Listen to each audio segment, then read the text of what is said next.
Hello and welcome, my fellow nerds, back to Nerd In, or if you're brand new here, thank you so much for tuning in. I am Christian, and I'll be your host for the evening, and tonight, we're going to be talking about stats.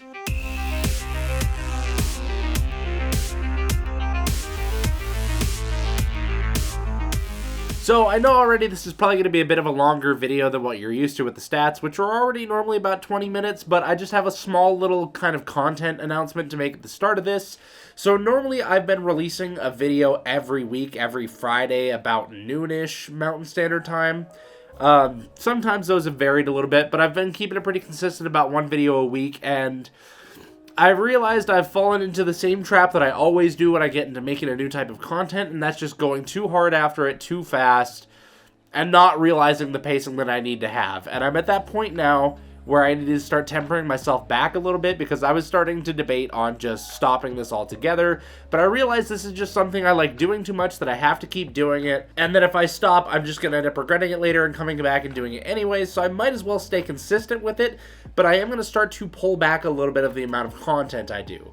So instead of doing a video every week, I'm going to be doing one every other week from now on. But these stats videos won't really count towards that because these are the easiest videos that I make by far. It's literally just me getting to ramble in front of a camera for about 20 minutes, half an hour for you, and then doing little cuts here and there. But stuff like my reviews take a little bit more time because I have to shoot the review, I have to then go ahead and cut it down, edit it, and figure out what B-roll I need, and then go and shoot that, and then edit that in. So it takes a lot more time than a video like this or a discussion video.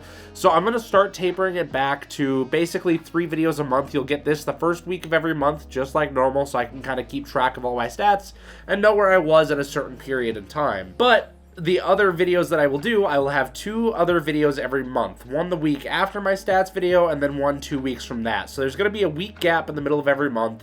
And it's going to be kind of awkward, I understand that. But it's just a matter of not working myself too hard. So now to do reviews, I'll have 2 weeks to be able to finish a video rather than just one, which is so much more beneficial because now I'm starting to get into doing videos for other channels again. So that plus work plus everything else has just been taking up a little too much time. And of course, for these reviews, I have to have time to be able to play these games. And if I only get a week to do that, or to do the review, it's kind of hard to have enough time in between doing those videos to actually play these games. So I'm giving myself a little more leeway to have more time to play these games so I can study them better and review them better. I still feel like the ones that I've done so far have been reviewed quite well, and they're ones that I played quite a bit first. So those ones were just nice enough that I've had for long enough to be able to play them, but I'm getting a lot of newer games, ones that I do want to review not too long after I get them, but I want the chance to be able to play them adequately first before I get into reviewing them. So there's that little update for you. Like I said, nothing too crazy. Basically, I'm just removing a video a month from you guys. Shouldn't be that big of a deal, but it'll help me a lot with my pacing and being able to keep up with my content and do everything else that's going on in my life. So, that being said, let's get into the actual stats and the new games that I got this month, or the new games that I played this month as well. So, we'll start with the ones that I bought, and then we'll get into the ones that I also played this month for the first time. So, my wife and I took a little weekend trip away out of town to another place in the state, and of course, naturally, we found a board game shop, and we went to the Barnes & Noble, which actually surprisingly has good board game selections now. I'm very impressed by it. So let's go ahead and start with these games here. I'm going to start with the small ones that I got, and that is going to be a copy of Sausage. I finally got my hands on this. It appeared at the Barnes & Noble, so I'm like, you know what? I'm going to pick it up. It's just a cute little tile-laying game, nice for traveling. Plays 2 to 4 players, and it's just cheeky fun. It's nothing to take seriously. You're just laying out pieces of a sausage to try to complete order cards, build bigger sausages to get more points, and sabotage your opponents. And it's just a cute little game. Doesn't take very long. Takes a little more table space than I would like, but it's still decent enough to be a travel-sized game, and is not really that bad. It's just a nice little, you got 20 minutes to kill, bust it out, play a game. It's good enough for that. Nothing to write home about, but it is fun. Next up here are 2 Chris Handy games, the first ones I've ever come across. That is Hue and Yet. They're just little gum pack-sized card games. That's all they are. They're just little card games that are about the size of a stick, or, well, a small pack of gum. like a Wrigley's Juicy Fruit size. And there's a whole series of nothing but these little games, which are just nice to have everywhere. Hue, you're trying to match colors to score points, and like you can get bonuses to score double points on a certain color. There's also ways to sabotage colors. If you can kind of tell what your opponent's going for, you can sabotage that color. Plays 2 to 4, takes like 5, maybe 10 minutes. You're only playing out 5 cards, and then using your 6th card as your scoring, which I think is just really neat. Then yet is you're traveling these airships around a clock to just collect these cards and get points off of them. It's a simple concept, a little awkward to learn. Plays 2 to 3 players, about 10-15 minutes, I would say. On here it says 20. That's probably fair enough, especially for a first-time play, but yet wasn't as popular as Hue was. Hue is just so easy to learn, so easy to table, and a lot of fun. Yet is a little more complicated, takes a little more effort to learn, but I still think overall it's pretty neat, and like I said, there's a whole line of these.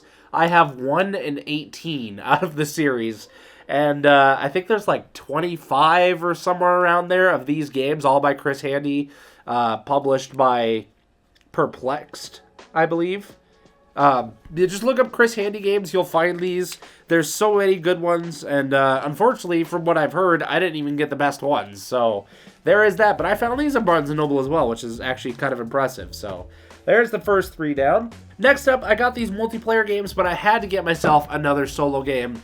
I already have Onirim, and I already had my eyes set on Sylveon and Siberion are the 2 that I really wanted out of the Oniverse series. I wouldn't mind having them all at some point, but these are the 2 that really stuck out to me, and well, I found both at a local game store in the town that I visited, and it was a tough choice, but I think I wanted the tower defense system a little bit more, and I'm really happy with this. I've already played it a couple of times. I'm actually quite enjoying it. I did play the beginner mode to like figure out the system, and then I went and talked around about it and just like was like, I got demolished, and like, is this game really going to be that tough? And then everyone responded with, no, you just got to skip straight to the advanced version. That's where it actually gets fun and you have like a chance of winning. So I did that, and I've still lost every game. Maybe I'm just really bad at it, but I'll figure it out. I'm going to keep tinkering with the system because I want to get better at this, and I want to actually be able to win. I don't expect to win on my first couple of goes, so I actually kind of prefer that it's a little more challenging because it gives me something to look forward to and a reason to keep coming back. Because once I win, I kind of feel like, well, what else am I really going to do? Like, I can change up my strategies in the game, but it doesn't really feel as fulfilling if I've already beaten it once. So I like being able to tinker around with the system until I actually get that win and feel like I deserve it. Alright, next up on my new game purchases, this was another pick by my wife. This is Cosmic Cow Collectors. It's an interesting little game. It's kind of a point salad in a way. I mean, not really, I guess.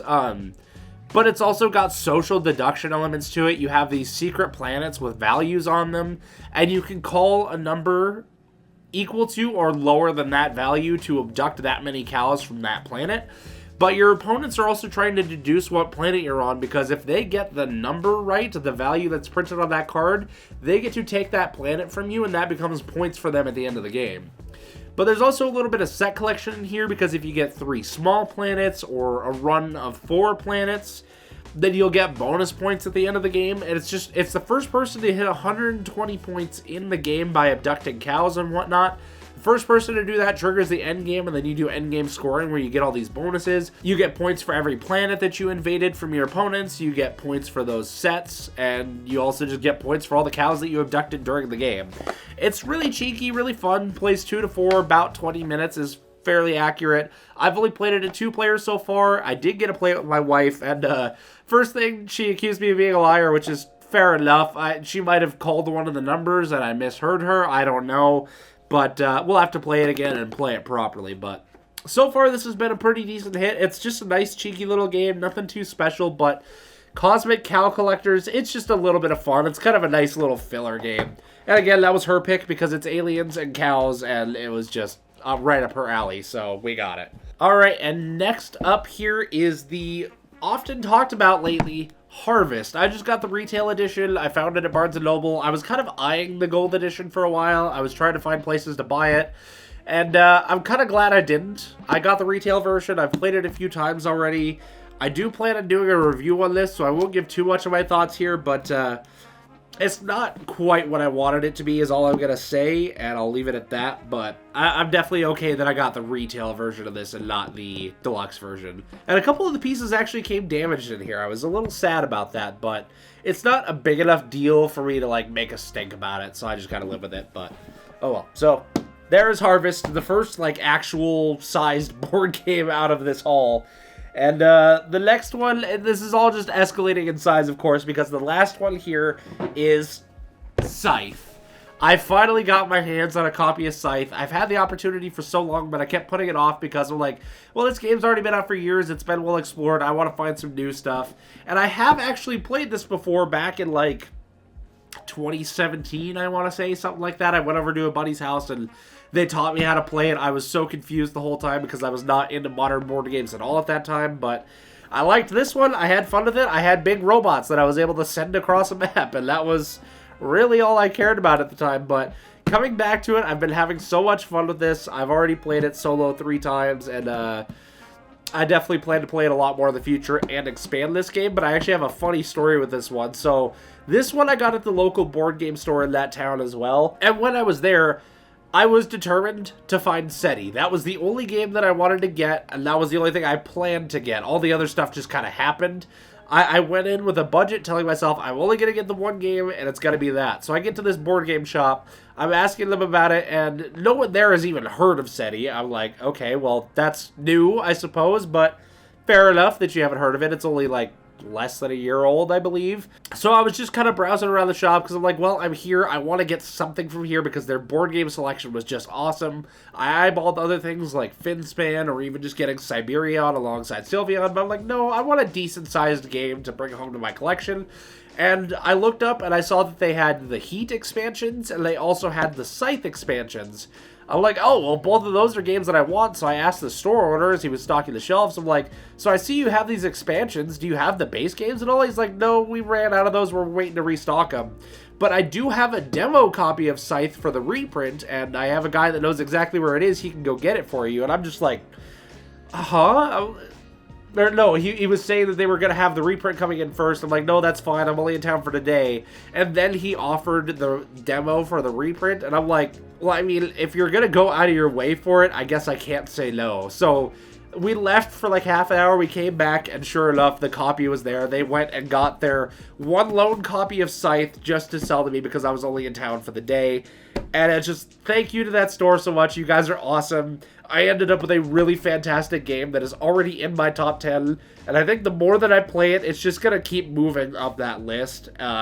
Scythe is fantastic, Stonemaier did amazing, and I'm going to expand this game like crazy. I might not do all of them, but I am going to do most of the expansions and upgrades for this down the line. But for right now, just enjoying the base game, fabulous enough. I do not mind that at all. So that is the end of my board game haul for this month, but there are still other games that I played that are new to me. I did get through all of these games that I just showed you. I have played all of them at least once, but there are a few games outside of that that I have played as well that are brand new to me, primarily games that my dad got and added to his collection, so we're going to go over those really quick.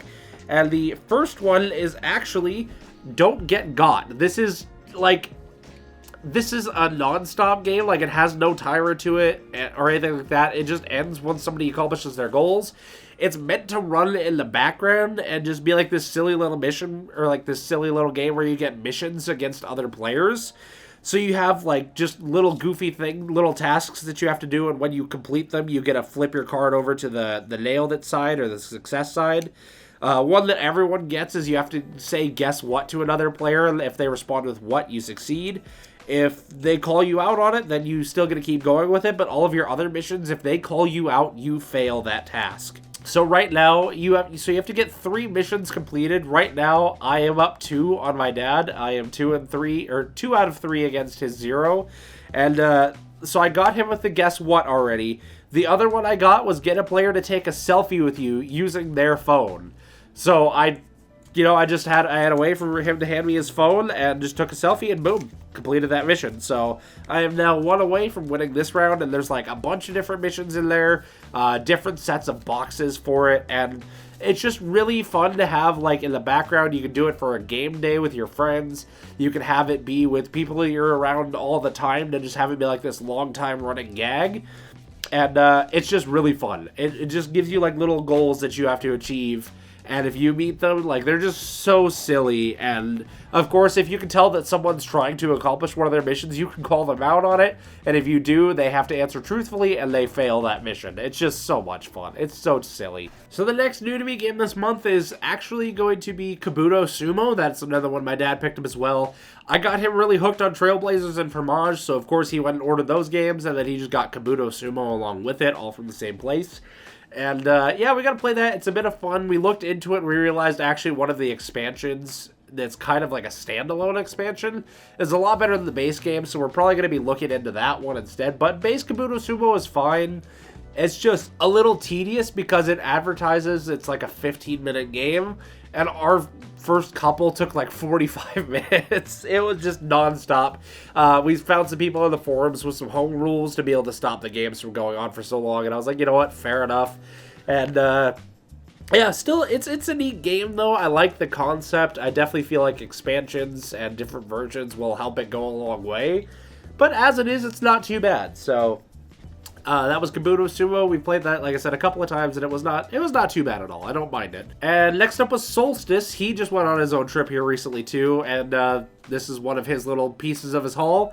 Solstice is just kind of this nice little tile drafting sort of thing. It's tile capturing technically, but it's basically the same thing. You're just restricted on what you can draft, and you're just trying to build up your mountain using tiles that there's like only one of each tile. So you're really competing to get these tiles laid out in ways that you want to score points by having big groups, getting objectives on these spirit tiles. And it's just a really neat game, pretty quick, travel friendly-ish. And it's a good time. It's only a 1 to 2 player game, so you can't really do a whole lot with it. But if it's just you and another person, it's a perfect little time for that, and I quite enjoyed it. And the last one on this list is Gloomhaven Buttons and Bugs. I have never played a Haven game before.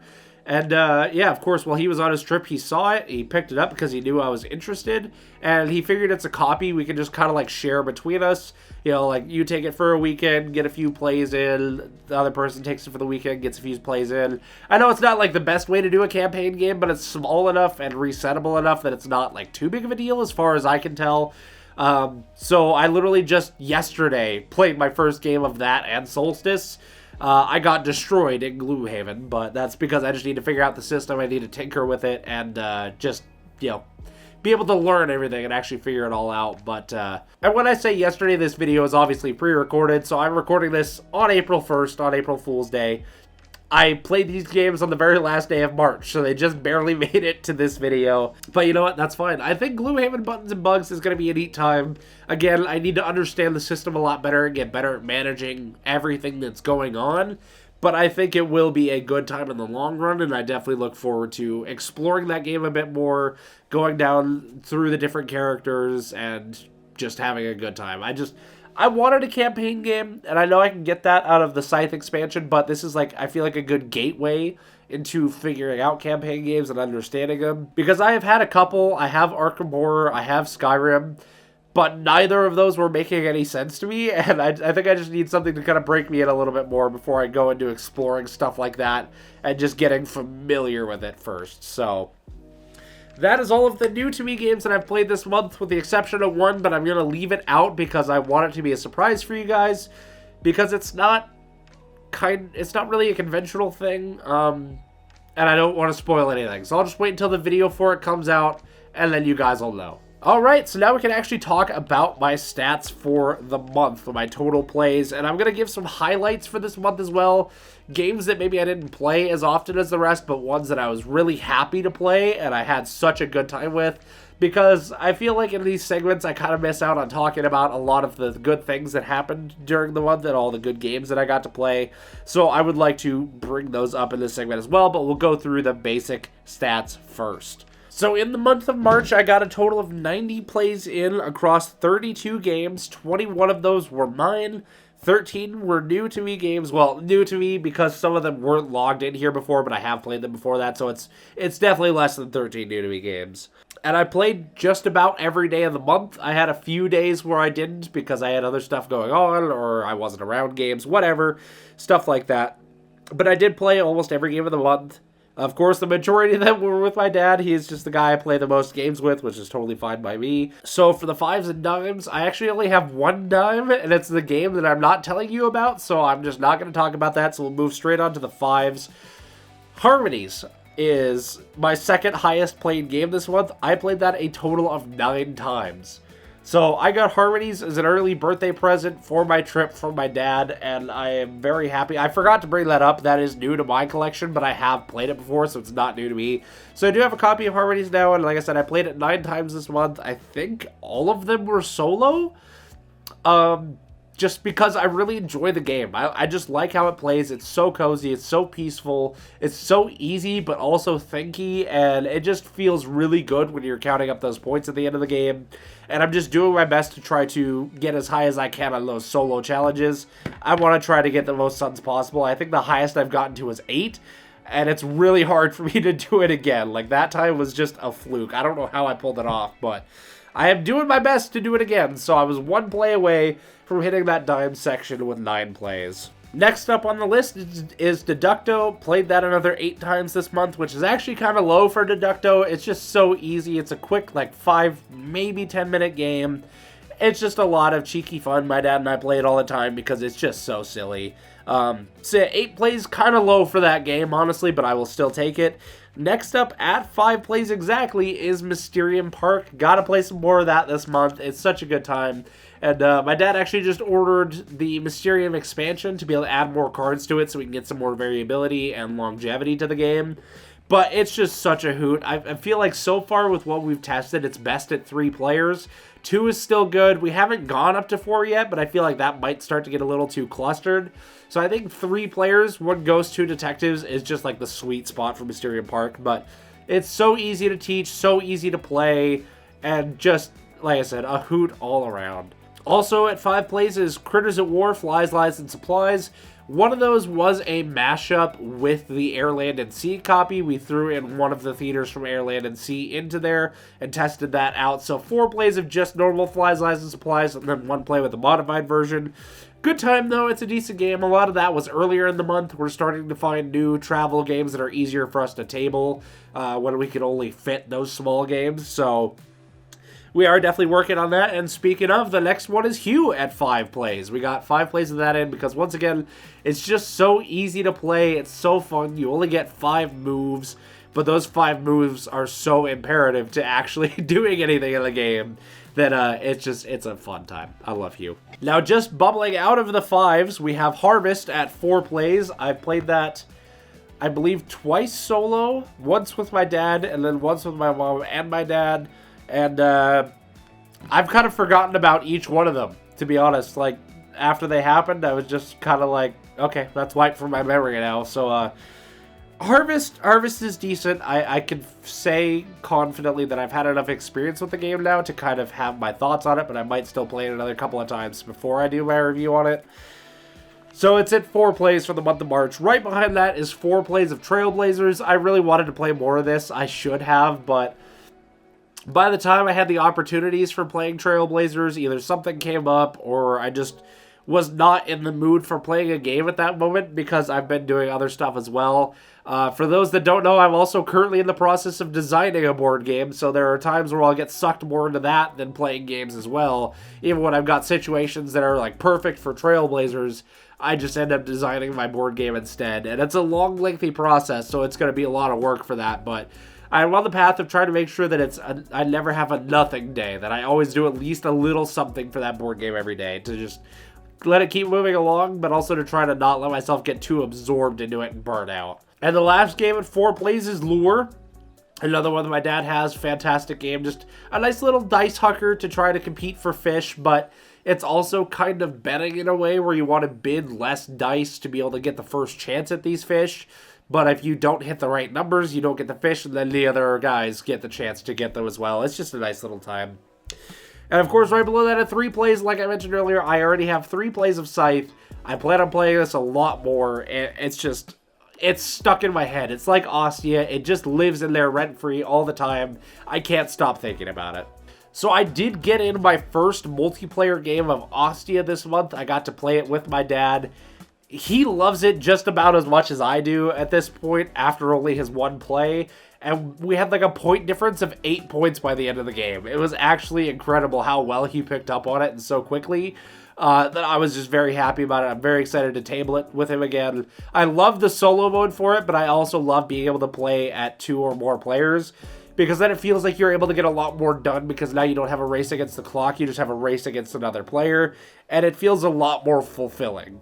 Also, notably this month, I got to play Apiary at multiplayer finally. My dad also played that one as well.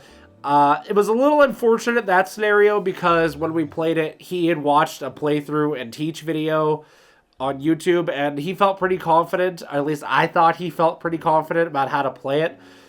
And we got it, so we just jumped right into it, basically. I should have done a run-through of the rules and, like, given some basic tips and ideas for the game before just jumping straight into it, and I felt kind of bad for how that game played out. So we're going to have to play that again to give him a fair experience of what the game is like, because what I delivered to him was not fair. And as well, I also got to play Honey Buzz multiplayer for, like, I think it's the 2nd or 3rd time, but this time this was the first time that I got to play it with 3 players. I've only ever played it at 2 and 1 before, so I got to experience it at 3 players. It's a little more tight. It's a little harder. It gets a little more competitive at that. I think 1 or 2 is the sweet spot if you want the cozy game experience. Once you get to that 3 players, it starts to get a little more competitive, a little more cutthroat, which I don't mind. It's just not the experience you're looking to get out of that game, because everything just presents itself as being so cozy. And then to have the coziness taken away from you does feel kind of weird. So, a little unfortunate with that, but, you know, it still worked out fine. I still had a good time. I think my mom had a good time. My dad had a fairly rough experience, unfortunately. Again, just because I thought he knew what was going on, and I assumed incorrectly, and that was my bad. So, sorry to my dad for ruining that game day. That was definitely a bit rough. But anyways, that's really all I have of note. I played a lot of other games as well, of course. I got 32 different games that I played this month, but, I guess Meadow, I got to play Meadow at 3 players as well, my dad's copy. They had played it at 3 players before, but they wanted me to experience it because they have the expansion, and they want to get that player count kind of figured out a little more first before diving into it, which I was like, totally fair enough. So, got to try that out. That was a blast as well. Actually, a fairly close game from what I remember, too, so that's pretty neat, but anyways, I think that's all I got for my stats. Like I said, this is a longer video. I'm very sorry for that. It probably won't be as long next month. I don't have as much stuff going on, I think, but we'll see. So anyways, thank you guys so much for tuning in. If you enjoyed this content, don't forget to hit that like and subscribe button below. Again, unfortunately, you are losing a video every month, but hopefully the ones that I deliver will be of better quality and be more knowledgeable, so you can look forward to that. Make sure you stay tuned to our content in the future, and we'll see you guys all then. As always, thank you guys so much, and we hope you enjoy your stay. Peace out.